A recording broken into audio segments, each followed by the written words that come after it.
Let me take you to a time a couple months ago. Up in the Highlands of the UK, in Scotland, we had the Willy Wonka AI event. Now, this was a magical time because you paid a lot of money to get into an event that had absolutely nothing. I mean, look at these pictures. It looked like the back rooms. And that's the reason why so many people talked about it, because it was just an absolute mess. The advertising on the website itself was all AI. All the art was AI. None of it was original. And obviously, the UK being one of the most depressing, miserable countries imaginable, you had a bunch of parents go, "Oi, they've got Willy Wonka in Scotland. Get the wee laddies or take them up there." And then they took them up there, and it was just absolutely depressing. Like that, there were printout sheets. There was, I think, half a cup of lemonade. You got some jelly beans. And again, this infamous picture that went viral all over the internet of one of the Oompa Loompas looking very, very depressed. And on top of all of that, the organizer, the CEO of the company, who has this accent that I cannot pinpoint down. We guarantee a full refund starting from Monday. I'm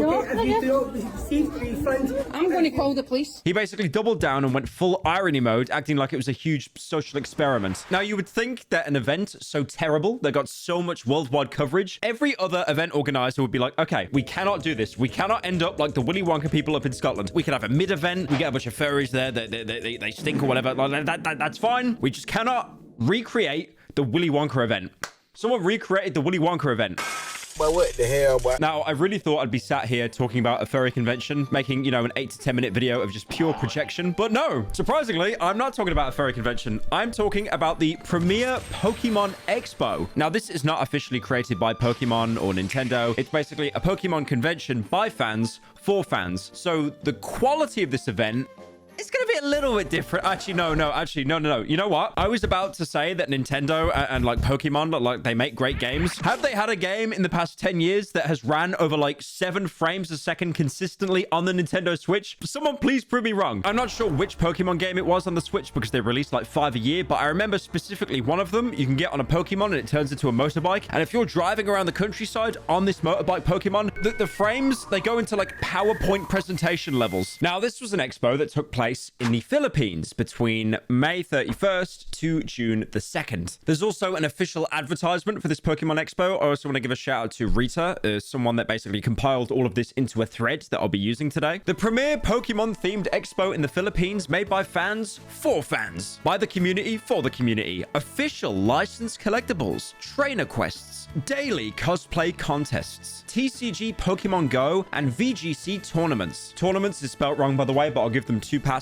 One, because it takes place in the Philippines. English is probably not their native language. And secondly, the Drake and Kendrick video. Kendrick actually appeared on Future and Metro's booming track Like That. Live musical performances, stellar headliners, and so much more. So they basically promised a lot of activities that were going to happen over the course of 3 days. That's great. That sounds like the event I used to do, Insomnia, before it got shut down. And it's not happening anymore, to the point that you can't even access the website because they didn't have enough money to run it. Now, one of the biggest draws to any convention is guest stars. You could have the best stands, the best games, but the biggest draw is the e-celebs. These can be, you know, YouTubers, Twitch streamers, voice actors. But 2 of the biggest pulls they had for this event was Veronica Taylor and Jason Page. Veronica obviously being the voice for Ash in the Pokemon TV series, and Jason Page performed the theme song that was used in the first season. This is really, really good. Like, for a fan event, you already have like 2 huge players in the Pokemon universe. Now, things started to get a little bit sussy, a little Among Us, a little Achungus, because there was another Philippine Pokemon event which pretty much had, you know, very similar slogans. And that convention was known as PokeCon. Now, PokeCon is one of the biggest conventions that are made by fans for fans. And since PokeCon already happens yearly, it's a really, really well-known event. Again,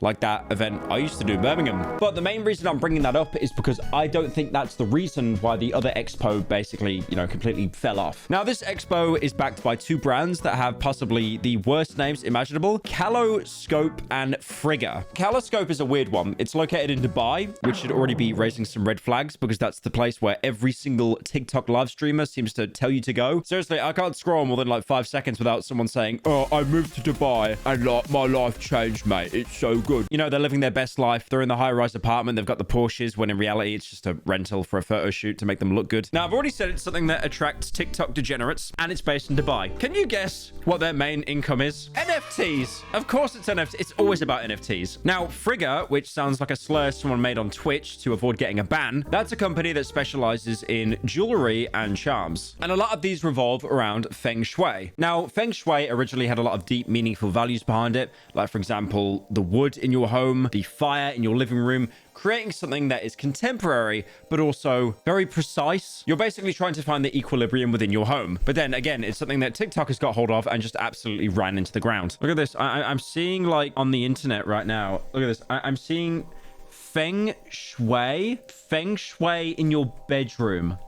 Look at that. I like how the only one that's ticked is him sleeping with his wife, by the way. Like, if you're not sleeping with your wife, there's no Feng Shui. There's no Feng Shui, guys. Now, Frigga is meant to be a company where you can buy jewelry and it basically enhances and attracts any kind of positive energy. It's kind of like those white girls at uni that have like a salt lamp in the corner of their room, basically thinking it's going to like, you know, cure their depression or something. What do you mean I'm sad, not socializing and just lying in bed, scrolling on TikTok after every lecture? I have my salt lamp I bought from Temu. But the point I'm trying to make is these are two very bizarre companies to be sponsoring a fan Pokemon Expo. In reality, they kind of have like little to do with Pokemon at all. Now, the day pass is around 1,000 Philippine pesos, which is $17. And on its own, this actually sounds like kind of a good deal. Like, why am I even mentioning it? But if you look at the other prices, a lot of the other entrance fees are usually 500 pesos, half the price. And then if you want a VIP pass, that goes up to around 6,000 pesos or $102. And the VIP tickets also give you like, you know, merchandise and other perks as well. Ticket inclusions: merchandise, 1 limited edition Pokeverse collectible card, unique per day, 1 free Pokeverse t-shirt, raffle and trainer quests, 1 free trainer quest pass based on day of ticket, autograph signatures, 1 free headliner signature. And then there's a ticket that basically gets you everything across all 3 days, and that's 19,500 pesos, which is around $330. And this gets you, oh, get ready for this one. This one's good. This one's good. 4 signature and photo op coupons for headliner of choice. Merchandise. 2 limited edition collectible cards. 1 free limited edition Pokeverse t-shirt. Raffle and trainer quests. 4 raffle tickets in the Pokeverse limited edition hat. 1 free trainer quest. Autograph signatures. 4 for 4 headliner signatures. Now, you're probably wondering for how much you get there. Basically, some signatures and a t-shirt. Why is it so expensive? Why is it like $330? You know what? Talking about getting VIP perks, if anything, this reminds me of Morgsfest. Some of you might remember the mythical tale when I tried to sneak into Morgsfest many a year ago. I was wearing this like disgusting supreme windbreaker poncho, and I think it was like me, Willany, basically like a lot of UK YouTubers tried to break into the event. And I even bought like a VIP ticket to try and meet Morgs, but like they sussed us out. They knew that a bunch of commentary channels were trying to get in, and they basically blacklisted all of us. Now, this expo promised a lot of freebies, added security as well, because as we know, Pokemon fans, they can be quite unruly sometimes, especially in Pokemon Go, where they're all trying to catch the exact same Pokemon. They also promised crowd control as well, because I'm sure you saw the event at VidCon with Logan Paul many years ago, how all the children stormed. Okay, just imagine that Logan Paul is a rare Pokemon in Pokemon Go.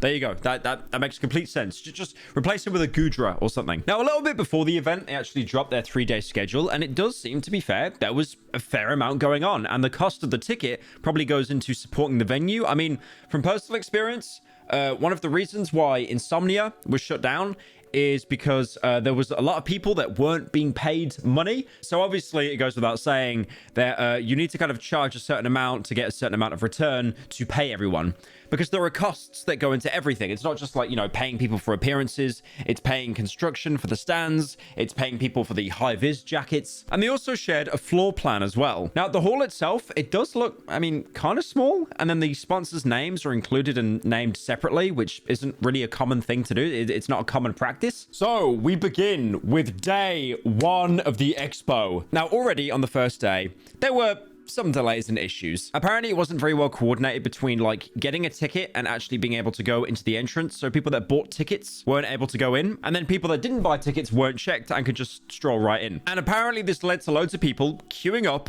just to get in. You know, there was this huge long line to basically then just say to security, I don't have a ticket.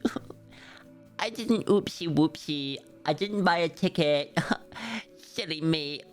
So yeah, a bunch of people queued up to security basically to get in, only to be like, I don't have a ticket. And they were then just sent out to get a ticket and then come back. But it just wasn't coordinated. So people were wasting hours outside the venue to actually get inside. And then I come to the absolute travesty that was the ribbon cutting ceremony. Now, ribbon cutting ceremonies for a lot of things, they can go wrong. You know, like sometimes the scissors aren't sharpened. It could just be a little bit awkward. But this ceremony, like most things on that day, was delayed by 2 hours. So this caused people that, you know, arrived for the event to, you know, I'm making memories here. I'm going to watch the ribbon cutting ceremony. They got there at 10 a.m. and they were basically just waiting around for 2 hours, you know, twiddling their thumbs because they had nothing to do. They were basically just waiting for this ribbon to be cut. What a great way to spend possibly $300 if you got the biggest package. But again, okay, let's look at the positives. The event still happened. It wasn't shut down like Insomnia. So what happened when people finally got into the Pokemon Fan Expo? Nothing. It was a completely barren wasteland. Like, I'm not joking. It was more barren than like the desert in Fallout New Vegas. It was somehow more barren than the Dark Souls servers when they had the cheating issue. And that's because the servers were actually taken offline. It was impossible to find a game. And despite that, those servers were probably more active than the turnout to this event. And then obviously people started to instantly draw parallels to the Willy Wonka scandal in Scotland. Because look at this. There's nothing. There is nothing here. There is no decorations. It really is just the back rooms, and then they put in like a couple stands. I mean, the Pokemon stand with the cards and stuff, that looks cool. That's it. And what's the decoration they have there? Like Aladdin's rug on the floor. That's it. I mean, here on the starter wall, there's like one plush of each of the Kanto starters. You know, you got Bulbasaur, Squirtle, Charmander. And then you go into the actual further side of the booth, and the biggest booth there is Friggers advertising the Chinese Zodiac items. I mean, the resting areas, for example, you know, you're walking around a convention a lot. You need a little bit of a lie down, maybe a little beanbag. They weren't even labeled. And the drawing classes as well that were mentioned in the itinerary, it was just literally two guys who were taking commissions. Now, I would never be caught dead at an event like this, but that is probably one of the only reasons I would go there, and I still wouldn't go anyway. They also had a baking activity. You know, you think it'd be some cooking mama level stuff, you know, making your own food. No, it was just someone selling their own pre-made desserts. Now, one thing that was really weird about the event is in the actual main halls, it was barren. You know, it's a wasteland, like I said earlier. It's like Fallout 3, you leave the vault and it's like, wow, this looks awful.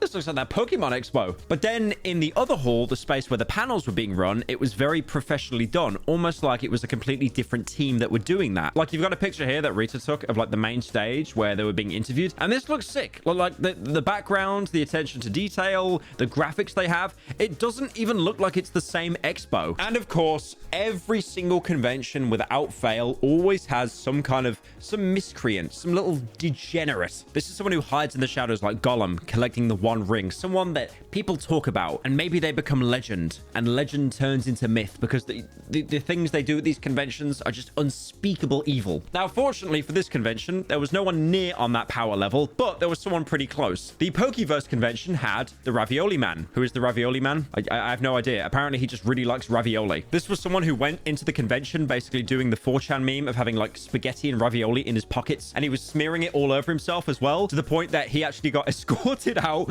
by security. I mean, to be fair, if he's not really hurting anyone, there isn't much of a problem. But again, it's like if you've got someone covered in ravioli and pasta sauce and they're touching products that they don't want to buy and they put it back down, it's a little bit disgusting. I mean, even for convention standards. All right, boys, that actually wasn't that bad. It could have been a lot worse. Let's see what day 2 brings us.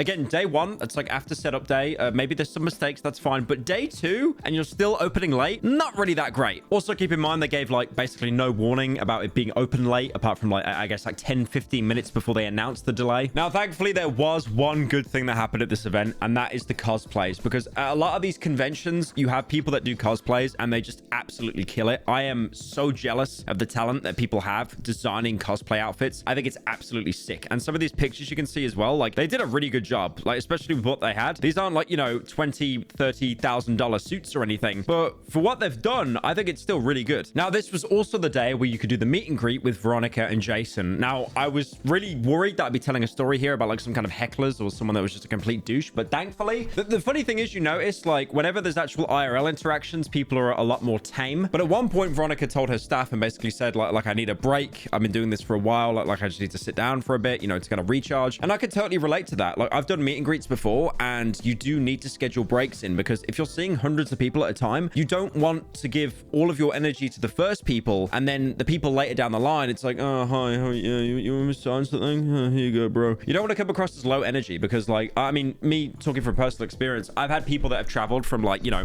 other parts of Europe, Canada, America, just to see me for like 5 seconds. And it's like, how like you need to get checked for some kind of underlying mental condition, seriously. But like that is amazing, but also do not put that much faith into a YouTuber. That is very worrying. But yeah, I think it's cool. So obviously when people say that to me, I try to spend more time with them, you know, like chat with them for a couple more minutes, because, you know, it's just like, imagine if it was just, hi, let me sign something, I'll leave now. And it's like, yeah, enjoy the flight back to America, little bro. Now it seems that Rita, the person who made this entire thread, got to join the working squad for a little bit, and it really does seem that Veronica, the voice of Ash, was one of like the few people at this event that made it salvageable. Like during the Wonka event, there was nothing. What, like the 2 jelly beans at the end, or like the girl holding the mirror? What is that?